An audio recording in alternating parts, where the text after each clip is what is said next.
Salam alaikum chers téléspectateurs, ñu ngi leen di dalal seen émission le meilleur et le pire di leen jaajëfal ci seen fidélité. Semaine bi tamit ñu woy di déglu le docteur Mactar Faye ci kàllaama nasaraan mu joxe son message. Je voudrais, à l'entente de mon propos, remercier M. Touré et toute son équipe, le remercier par rapport à tout ce qu'il fait pour la prévention routière, pour la sécurité routière.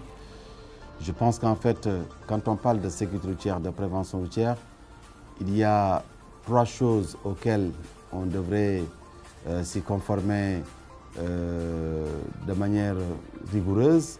C'est d'abord la formation, ensuite la sensibilisation et le dernier volet, c'est la sanction. Partout où la sécurité routière a fait ses lettres de noblesse, c'est dans les pays où vraiment le trio formation, sensibilisation et sanction a fait effectivement ses preuves. Je pense qu'aujourd'hui, notre pays connaît un nombre inconsidérable de morts, de blessés graves, et je pense que ce qu'il faudrait faire, c'est essayer de voir ensemble comment arrêter cette saignée sur la route. Il y a trop de morts, trop de blessés graves et des blessés qui resteront handicapés à vie. Pour réussir le combat sur l'insécurité routière, il faut qu'il y ait deux choses aussi, c'est-à-dire du courage et de la détermination. Cette détermination, on la voit du côté des autorités, mais également, il faudrait que toutes les bonnes actions s'engagent dans ce combat qui est un combat pour la vie. Il faut qu'on soit conscient, qu'on soit responsable. Et c'est là peut-être que je voudrais peut-être lancer un appel en direction des conducteurs, un appel en direction de tous les usagers de la route, qu'on mette en avant la notion de responsabilité, la notion de conscience, mais également la notion de discipline pour arriver à vaincre l'insécurité routière chez nous. Donc équipe gendarmerie delluwaat nañ ci rond-point Almadies yi donc di contrôler oto yi xool seen comportement ci guddi gi en même temps di defaale test alcool yi di xool ñi naan di dawal donc appareil bi moom moo nekk nii gis ngeen embout bi mu yor am na ñu doon laajte fi ngay ëf donc dañ koy changer képp kuy ëf dañ lay jofal benn bu bees donc pour raison d'hygiène la question yi doon laajte du benn bi ci la ñëpp di ëf.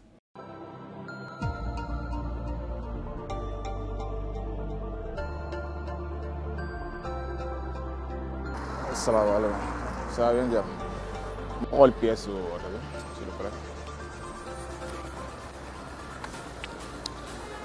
vitre lu tax ñu tent ko. waaw mais ñoom tent vitre yi dañ ko tent. bon bési ko moom ko jëlee ndaw si de. normalement bu dee dafa am vitre tente dañ ko ciy bind. dañ koy bind vitre tente quoi. ah.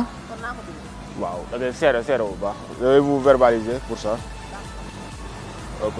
donc moom vitre teintée dañ koy verbaliser boo teintee sa vitre dañ ko da nga war a am autorisation bi dañ koy bind ci biir carte grise bi ñu xam ne yow yoon may na la nga teinte say vitre boo ko amul infraction la donc moom loolu lañ ko jàppee. après lu mu ciy jàngat mooy soit booy ñëw il faut faire tout pour nga dindi vitre teintée sinon infraction bi yaa ngi continuer di ko def s'il le faut nga dindi ko après.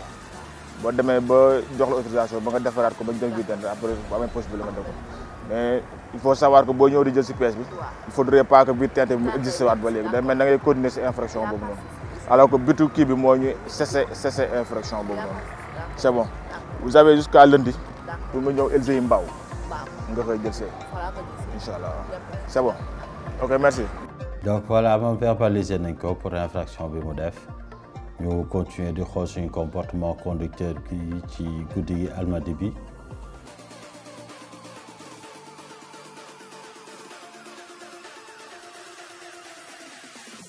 Bonjour. Ça va, gendarmerie nationale, police de la circulation. Ça va bien? Bien, merci. ma xool permis de conduire bi.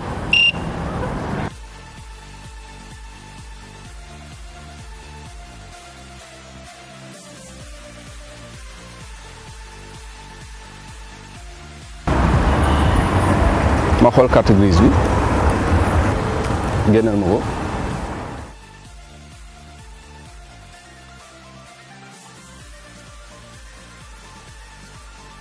ma xool assurance bi.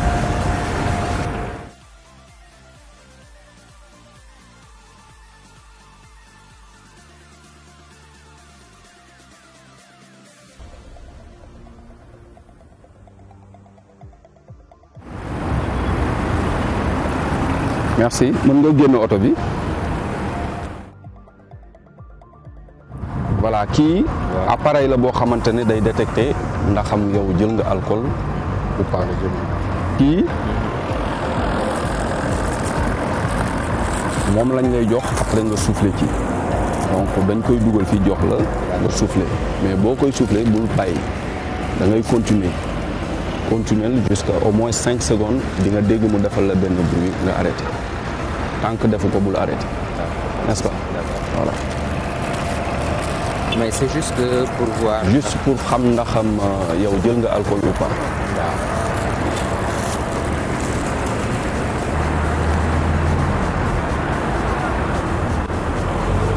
donc appareil bi mu ngi tudd alcotest.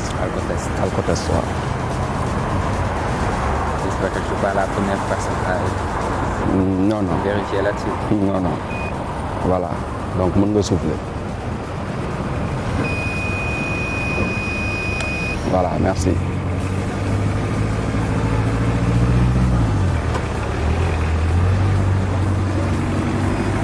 voilà donc le résultat est négatif donc 0,0 yi boo ko gisee moo lay wan ne jëluloo alcool voilà donc c'est des appareils yoo xamante ne alors dañu ko jox pour que ñuy contrôler les gens yi nga xam ne dañuy jël alcool ou pas parce que par exemple en cas d'accident boo jëlee alcool ñaanuma ko yàlla ak guddi gii nii nga def ci accident par exemple bi nga lor sa bopp lor ñi nga xamante ne aussi ñoo nekk ci oto bi lor en même temps ñi nga xam ne ñoom bëgg n'est-ce pas voilà donc je vous remercie. merci.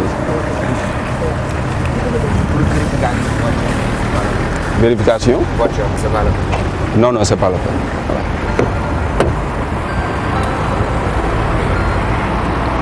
voilà merci.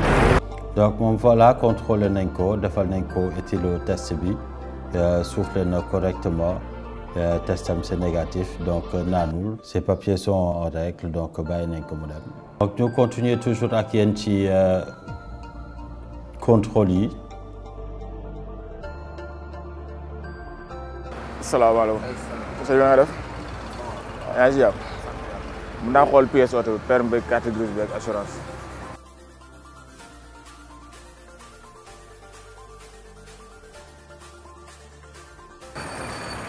il faut prendre jëlal kii bi.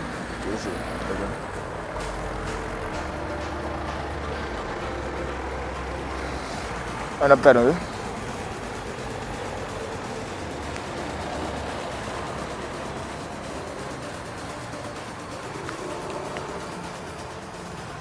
bi mooy assurance bi. assurance xam nga ne jeex na depuis le 16/9/2019. Le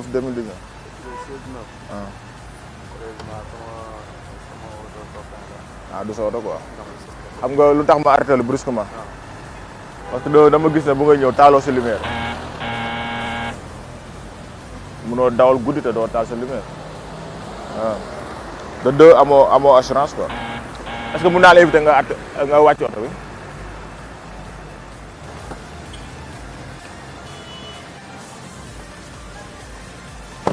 dama la bëggoon soumettre appareil alcotest yi pour defal la test pour xool ndax da nga naan wala déet. c'est bon waaw il faut vérifier aussi. donc voilà moom ñaari infraction pour le moment bi mu ñëw tàllul feu yi et puis amul assurance. après je vais vous demander indication yi. acca mettez votre main ici. waaw. vous allez souffler jusqu'à ce que mën na la mu doy na.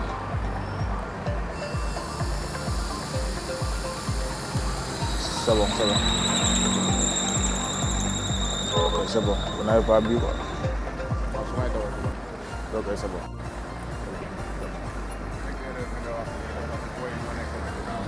waaw mais il faut que nga waaw c'est ça mais xam nga code de la route moom day appliqué wu ci ñëpp waaw mais booy dawal oto pour défaut d'assurance loolu immobilisation la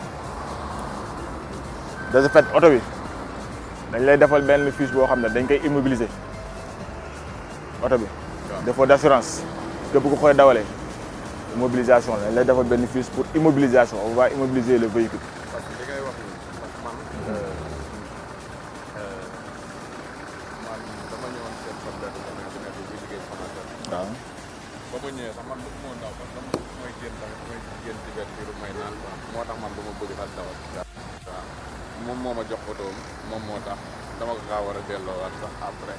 waaw mais nit ki bu la joxee oto nga koy dawal daa am loo xam ne da nga ko war a vérifier ci oto bi. document parce que yow muy ab oto on conçoit que yow am nga permis. yaakaar naa oto waaw c'est ça mais oto booy ab war nga mën a vérifier xam ndax am na carte de visite technique bu baax na war nga mën a xool ndax am na assurance wala amul assurance parce que loolu moo lay garanti c'est ça. parce que tamit boo ci defoon accident tey amoo assurance amoo visite technique. dañ lay tëj waaw c'est ça c'est ça loolu la quoi. yow waa Moussa mobilisé da ngay gaare fële oto bi nga xaar ñu après buñ paree oto bi da nga koy gaare ne nga xaar ñu buñ paree opération bi ni nga koy gaare rek ba nga xam ne du déranger waaw buñ paree opération bi après ñu ànd ak yow mun nga xaar ba mu pare ba ma jox la sa këyit ndax damay jël sa pièce yi. donc voilà moom testam c'est négatif moom tamit consommé wul alcool défaut d'assurance délit la donc cas d'immobilisation la.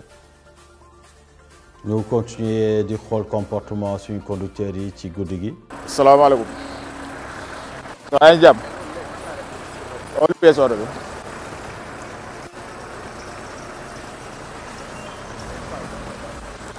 ma xool permis bi.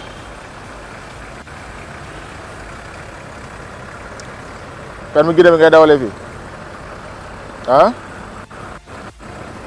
permis Guinée bi ngay dawalee. ndax amagoo permis Sénégal. ñaataat nga fi def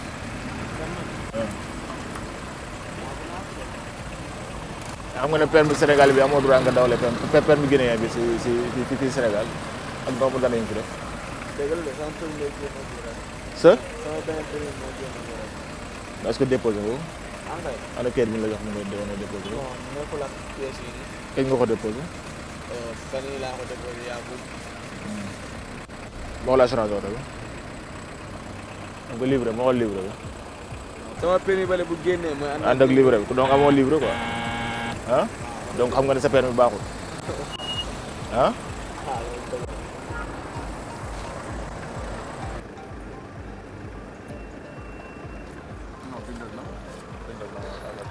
permis yi nii mënoo leen fi nekk sénégalais nekk fii ay plus de 2 ans 3 ans bu ko dawalee permis bi.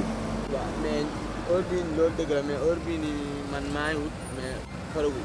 parce que boo noonu sama 40 moom amoon problème. waaw temps bu ñu changé 40 yi. 40 la nga yor. 40 Sénégal. Sénégal boobu 40 bi moo amoon problème.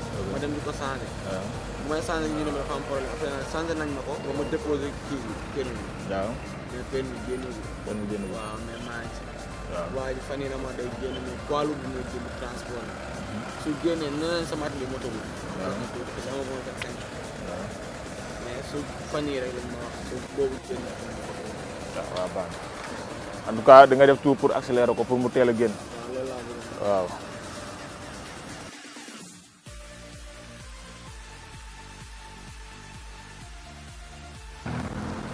non ba am bi dara da ngaa toog say papier matut. ah say papier matut. waaw dëgg la mais damay jàppante ne xam naa ne tey moom mooy loolu moom su ma demee rek waaw ndaw laa maa ngi liggéey damay liggéeyante nii rek mais dem sotteeku rek billaahi ndaw nga da ngay lijjanti.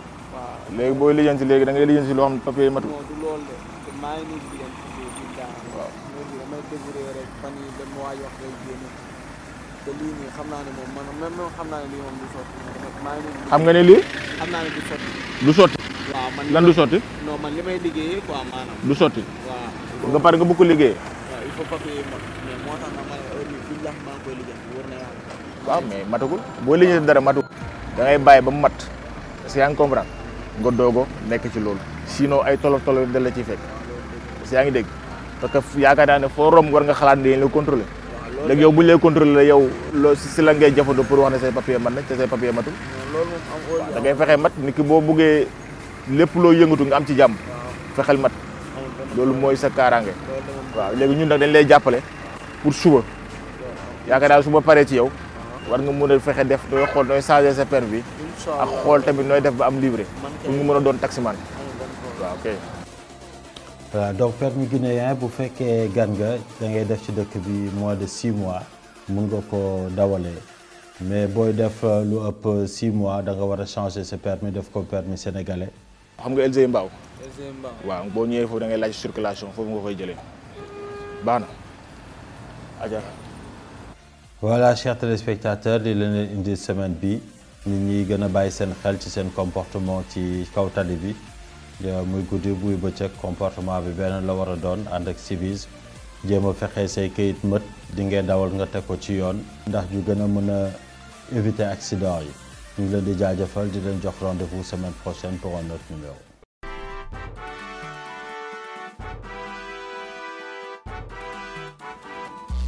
Fii on a la ligne limite de stop ak passage piéton fii nag dañuy taxaw xaar feu bi rouge mais yenn saa da ngay gis ci tali bi ku ñëw ba ci stop bi tàkk nga daal di romb ligne bi taxaw wala nga taxaw ci passage piéton bi daal di gêner la circulation aux piétons léegi ñoom ñu ngi dem des fois nga gis ku ñëw ba romb passage piéton bi daal di soog a taxaw maanaam feu bi féetale ginnaaw loolu c'est à éviter on doit stationner xoolal kii ni mu dawalee dafa ñëw ba si àgg coupé ma waaw lii day jur yenn accident parce que booy changer voie da nga war a signaler bu dee côté gauche nga jëm nga nekk ba am une réserve de vitesse maximale nga daal di changer ñëw si voie gauche bi léegi nag bu dee da nga wàññi da nga war a dem complètement ci voie droite maanaam la voie réservée aux véhicules les plus lents gis nga chauffeur boobu ci kanam ni muy génne sans signal sans dara léegi nag gisoo bii dañuy jékki-jékki ñu coupé la genre dawal yi nii chauffeur buy daal war na ko sóolaare parce que mën nga gis façon chauffeur bu nekk ci kaw tali bi donc booy dawal à chaque fois del sóoraale yeneen oto yi que kenn mën na def infraction mu jur accident mu tardeel la donc boo ñëwee ba foofu da ngay sóoraale fii ñu ngi ci feu de stop mais tàkkul moo tax ñu ñëw romb instant bi am na bu tàkk suñu kanam kon damay wàññi ñëw ba ci ginnaaw oto bi ma rangé wu waaw léegi ma bañ a dem taxaw ci kanamu bande bi la bande de stop bi